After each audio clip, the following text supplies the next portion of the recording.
In the early 1800s, the idea of navigating the Missouri River vexed people, as many believed it was an impossible task. Yet it had been done before by French, Spanish, and even some British explorers using keel boats. In 1819, the first steamboat, Independence, painstakingly ascended the Missouri River, with the 200-mile trip from St. Louis to Franklin, Missouri, taking a staggering 14 days due to difficulties with sandbars. Despite the unpleasantness of such a place like Franklin, Missouri, and the slowness of travel by steamboat, and the various challenges presented by travel across the Missouri, the steamboat travel continued. Initially, they were used to facilitate fur trade with native tribes along the Missouri. But as people started moving further westward, the steamboat became useful to facilitate their travel across the country, becoming popularized by the mid-1850s. The steamboat Arabia was built in 1853 by the Pringle Boat Building Company in Brownsville, Pennsylvania, not associated with the modern Pringles Company so far as we have researched. It was 171 feet long and could carry up to 222 tons of cargo, on top of fitting passengers to transport as well. The Arabia was initially launched in Pittsburgh and was operated on the Mississippi and Ohio rivers before moving to the Missouri. The Arabia was sold then by its owners to Captain John Shaw for $200,000 and moved to the Missouri in May 1855. Lining up with the migration of settlers west to the territory claimed in the Louisiana Purchase. The Arabia made several trips along the Missouri before its final voyage. The boat was then purchased in 1856 by Captain William Terrell and William Boyd, who made around 14 trips on the Missouri. The Arabia lived to only 3 years old and met its end when, during a trip up the Missouri from Kansas, it hit a partially submerged walnut tree under the water and sank near Kansas City, Missouri in September of 1856.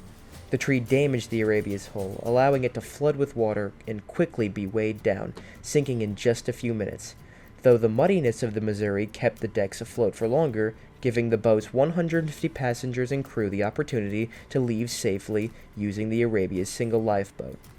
The only casualty in the trip was a carpenter's mule, who died due to being tied to a piece of sawmill equipment and forgotten during the panic, unable to escape as the boat sank.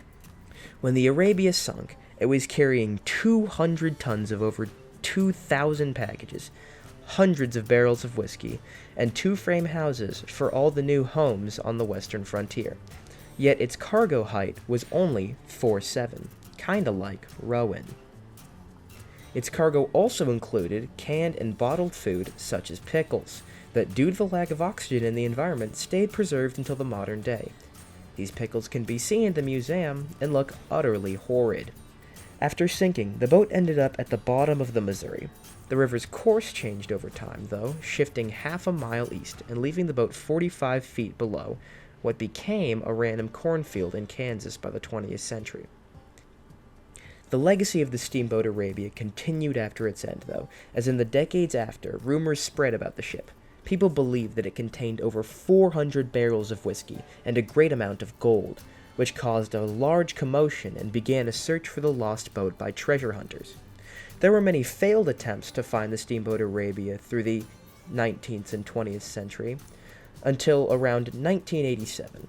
Bob Hawley, the owner of a local AC and furniture repair company, and his sons, David and Greg, learned of the Arabia and went searching.